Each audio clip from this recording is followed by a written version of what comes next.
Wade here for Thoroughbred Diesel. I'm here with my good friend Lenny Reed from Dynomite Diesel. He came here all the way from Coeur d'Alene, Idaho. Yes, sir. Which is the location of his new shop. And that's what we wanted to talk to you just a little bit about today. Is he's got a brand new machine that he's ready to introduce to the world, hot off the press, EDM. Talk just a little bit about it, Lenny. Well, we've got two shops really. We got one in Washington State, and we've got one in Idaho. And the race shop that you're referring to has recently just purchased a EDM. So the dream of like having everything under one roof to modify an injection nozzle or an injector is now becoming a reality. So, you know, we're a few $100,000 deep in this tool, but we'll be able to monkey with spray angle. So if you wanted to try, you know, if you're doing a dyno testing and you wanted to try 144 degrees spray angle, 145, 146, 147, we'll be able to do that for you. We've also, on top of that, we can do hole sizes if you're going to chase a factory hole. So if you've got like a factory Bosch nozzle, and the factory Bosch nozzles call it 6 thousandths and 2 tenths, we would have to increase that hole size by 3 thousandths minimum. If 9 thousandths is going to be too big, then we have an answer for that as well. So we've invested deeply into our own nozzles, and our own nozzles are going to be made in the USA. They're micron. The needle valve to nozzle itself is going to be just like the OEM type stuff, so it's going to be within 5 microns of 1 inch. DLC coated, extremely high quality product. Since it comes in a blank, if your dream is to have 14 spray holes at 4.5 thousandths, we can answer your dream. Yeah. We don't have to chase any holes. We get to start with a fresh blank and make it whatever you want. Yeah. So, you know, that being said, it's going to be amazing to have all these tools underneath one roof. We don't have to wait on outside contractors. We don't have to wait on their timelines. We don't have to wait with their limitations of what they say they can or can't do based off of how much time or effort they want to put into a project. Now, if we see something that we need to chase, we're going to chase it. Yeah. So talk just a little bit about Extrude Hone versus EDM and what made you decide to go the EDM route. Extrude Hone we've been using since 2004. And is an extremely good tool. It's really taught us a lot. We've learned a lot. K factor is the radius inside the spray orifice where the fluid goes from and then out. So it kind of is a transitionary period. The barrel, the actual spray orifice itself, is only like 4 to 6 tenths of a millimeter in length. So how you enter into that and how smooth that surface finish is inside that spray orifice dictates greatly on what the atomization is going to look like and how much fluid you're actually going to get out of each hole. So if the hole is cut really fast and there's a bunch of abrasive edge in there, anytime you get a fluid under a lot of pressure, it's not going to like passing over a really abrasive edge. So to increase flow without increasing hole size decreases atomization. To increase fluid flow, make that hole as smooth as you can. DDP, not to cut you off there, DDP probably one of the first companies out there that used close-up shots. The word escapes me. Close-up shots of your Hone, orifices on the nozzles, and kind of brought that into the market, showing people how cleaner the holes that you're producing are, how that translates into flow, better atomization. Absolutely. I've always felt like there's kind of always been some smoke and mirrors, kind of magic stuff, and I don't love that. Yeah. If you don't do it, don't brag to do it.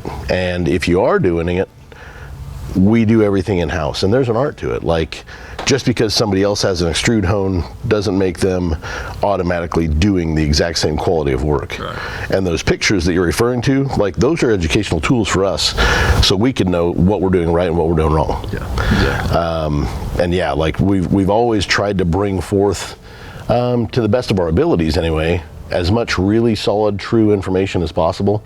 And, you know, nothing's ever perfect. Like this new EDM tool we have coming, it's, in my mind, as close to perfect as we can get. Like, we'll be able to make a hole. If you called up and said, hey, I want to get some holes done at 20 thousandths, I'd say, all right, Wade, are you sure? Do you want it 20 thousandths and 2 tenths, 20 thousandths and 3/10. That's how close we can get it, and we can hold that accuracy within 50 millionths of 1 inch now. Yeah. Let's talk fuel and the new push for clean diesel. Let's talk about how this is translating to you as a business owner in producing an injector that's able to go into an emissions equipped truck, that's not going to just rot the DPF straight away out of it, provided that the tuning and everything is right. Because I sense that that's what you're working towards. That's the direction you're taking your company. Talk on that. DPF come out in 2007 and a half, basically. And for the longest time, the last decade, the easiest, quickest, simple thing, the kind of thing to do that was in fashion, was to pull the DPF off, delete the truck, make it illegal. And 5 years ago, it was very common. It wasn't really prosecuted often. But today, people are being prosecuted for it. It's not the way that we should have always done it, and it's exciting for me right now because anytime there's a transitionary period, there's always upset. People get upset, people don't understand the new ways of things. And really what we've been working on at our place is leaving DPFs on trucks, trying to make better throttle response, more horsepower, and get the thing to be as fuel efficient as possible by making small tweaks to the injectors and the injectors only. Leaving tuning factory, not setting any codes, not setting any check engine lights, not having to delete the truck. So, for example, if you go and buy a brand new truck today, you're $75,000, $80,000 pretty easy. For you to strip that thing, delete it, then try to get rid of it someday becomes very difficult. So now you've got this $75,000, $80,000 anchor. Car lots don't want it because they may sell it out of state and they may have to get emissions tested. So when you go to get rid of the vehicle without a DPF, it makes it very difficult to get rid of. Warranties obviously, voided that moment. So our trucks that we've been driving at the shop, they've had DPFs on them. We've had good reliability out of them. So there's a lot to it, but it's a science that we've been studying and working on. Moving those holes and changing the shape of the hole is key to DPF life, EGR, things like that. And yeah, we've been working on it long enough that I'm confident that people will be able to do this. And it is a change of the tide. People are going to have to start doing the old mechanical thing where you pull the injector out, you send them in, we calibrate them for you, you put them in, and it makes the power that you're after. Throttle response is going to be better, all that stuff. But you're going to be down for a few days, and it's not that big of a deal. Yeah, and it's amazing to a lot of people. You tell them, hey, we can put a bigger set of injectors in your truck, 50 horsepower set of injectors. You're going to get better fuel economy. Truck's going to be more efficient. That's not that hard for them to believe. But when you tell them they're actually going to get better fuel economy, they kind of start to wonder what kind of voodoo you're running on there. In my own vehicles, whenever you're towing anything heavy, whether it's a Ford, a Chevy, or Dodge, all these trucks are going to get really close to 10 miles a gallon, period. It's very unfortunate when you get a brand new truck like I did this year. I jumped in my truck, hooked onto my trailer, drove to UCC. It's a 2.5 day straight drive. On the average there, I was getting about 6.5 to 7.5 miles per gallon. Now bear in mind that's loaded. Total GVW is close to 25,000 pounds. DEF consumption was atrocious, absolutely atrocious.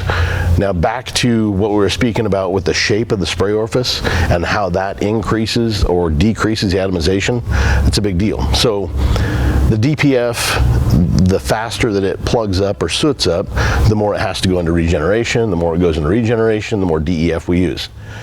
On the way there, used a bunch of DEF. On the way home, used a bunch of DEF. Left my truck completely stocked just to collect data for about 5,000 miles. At 5,000 miles, we started working on the injectors, and we were disappointed with the overall horsepower that we were gaining, but I was really impressed with the amount of DEF that I stopped using. My DEF consumption today is probably 50% of what a stock truck was. And since that time, we've had the injectors out several other times, and we're currently getting right at 400 horsepower to the rear tire. So it's about a 40, 45 horse improvement over stock. And again, like DEF is great. Emission, there's been no check engine lights. There's been nothing on that truck. It's been great, and it runs perfect. There's something to be said for owning your own fuel shop and taking a brand new truck off the lot and ripping the injectors out of it and pulling them apart. That's awesome. Yeah. you know, I've said this before. You have a lot of passion for the industry, and you've got a lot of pride in your product as well. You should. You know, Lenny's taking DDP to the next level and staying on top of the industry.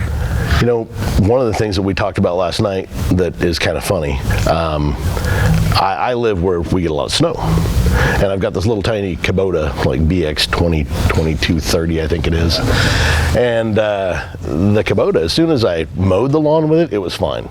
Try and mow the lawn pointing up a hill, not so fun. Yeah. We dynoed the tractor, and it was like 16 horsepower at the PTO. Just because we have our own fuel shop, we popped the injectors out of it, ran the injectors, modified those, increased the horsepower to like 22. And now, like with the snowblower on that thing, 12 inches of snow, it throws that snow 35 feet. Yeah. And you just go, like it's fast. It's got a ton of power. And those are the kinds of things that, like that passion that I have, I may be goofy and I may do some weird stuff that's kind of entertaining to me, but all of those little projects, they never stop. Yeah. Like it's the Kubota, it's the trucks, it's everything. And you know, whenever I run out of a tool, we've got to hire an outside contractor. Yeah. If I'm waiting on the contractor, like the fuel plates inside the 2019 truck, it's not just a matter of extrude honing nozzles and trying to get power. There's an actual throttle plate in there. That's the restrictive part. We have to send those out, have those EDM'd right now. Yeah. Very soon, I won't be waiting on that guy. Yep. Very soon, I'll be able to modify those in-house right now. Yeah, and you've always done a good job with education. You know, the only company out there right now that gives you horsepower sizing on your injectors plus percentage over. Yep. You know, you're able to bring that to the market and, you know, give that to the customer so they can make an educated decision on what they're offering. Because most guys now, you either buying a 60% over injector from one guy or you're buying 100% over from another company. Mm-hmm. You know, you give both numbers and everything everything you're producing.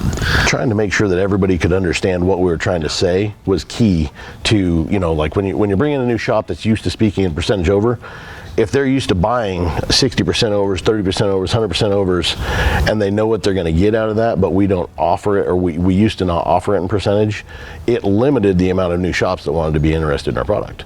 So just by in the parts description, it's going to be this many horsepower, it's this percent over, it gives every single person out there a way that they can relate to what it is they're going to get. That's it.